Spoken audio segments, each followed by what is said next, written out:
তো guys রঙ্গোলিগুলো complete হওয়ার পরে আমরা সবাই আর কি রেডি হয়ে গেছিলাম একটু মার্কেটে যাব বলে। তো মার্কেট থেকে এসে বাড়িতে এসে গিয়ে আর কি ফোনে একটুও চার্জ ছিল না, তো তারপরে ফোনটা চার্জে বসিয়ে রেখে একটু মার্কেটে গেছিলাম। তো ওখান থেকে এসে আমরা সন্ধ্যাবেলা অনুষ্ঠানের জন্য সবাই রেডি হয়ে গেলাম। আর আমরা আর কি প্ল্যানিং করেছিলাম সবাই যে ব্ল্যাক কালার শাড়ি পরবো।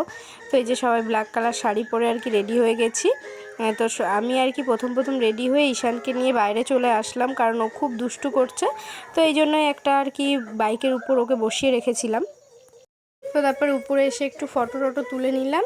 আর নিচে এদিকে দেখো অনুষ্ঠান শুরু হয়ে গেছে, তো সবাই ডাকাডাকি করছিল। তো সেই জন্য ঈশানকে একটু খাইয়ে টাইয়ে নিচে চলে গেছিলাম। ও কান্না করছিল খিদে পেয়েছে বলে, তো ওকে খাইয়ে নিচে আসলাম অনুষ্ঠান দেখার জন্য। তো দেখো অনেক লোক এসেছিল আর অনুষ্ঠানটা খুব ভালোভাবেই মিটেছে।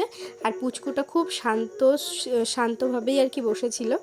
তো দেখো এই যে অনুষ্ঠান শুরু হয়ে গেছে। তো আমরা এই অনুষ্ঠানগুলো কমপ্লিট হয়ে গেলে আমরা আর কি রাতের ডিনার কমপ্লিট করে আমরা আর কি যেখানে থাকি, মানে এটা হচ্ছে মানসিদির বোনের বাড়ি, তো ওই দিদির বাড়িতে মানে বাপের বাড়িতে আমরা চলে যাব।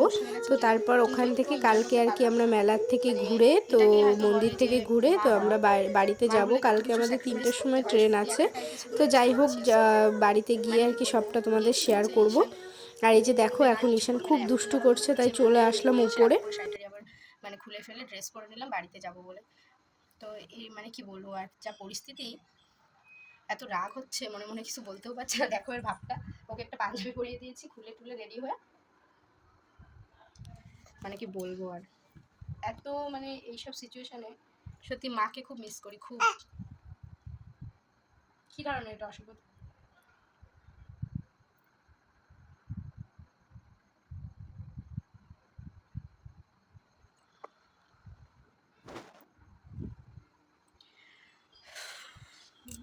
তো আমি তো আর রেডি হতেই চাচ্ছিলাম না, কারণ আমি চেঞ্জ করে ফেলেছিলাম। তো মানসিদি আমায় জোর করে নিয়ে আসলো, যে আবার রেডি করিয়ে দিয়েছে।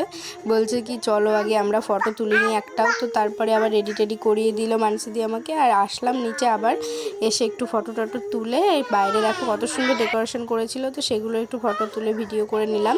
আর গেস্টরা সব চলে গেছিলো, এখন আর কি বাড়িতে আমরা নিজেরাই আছি।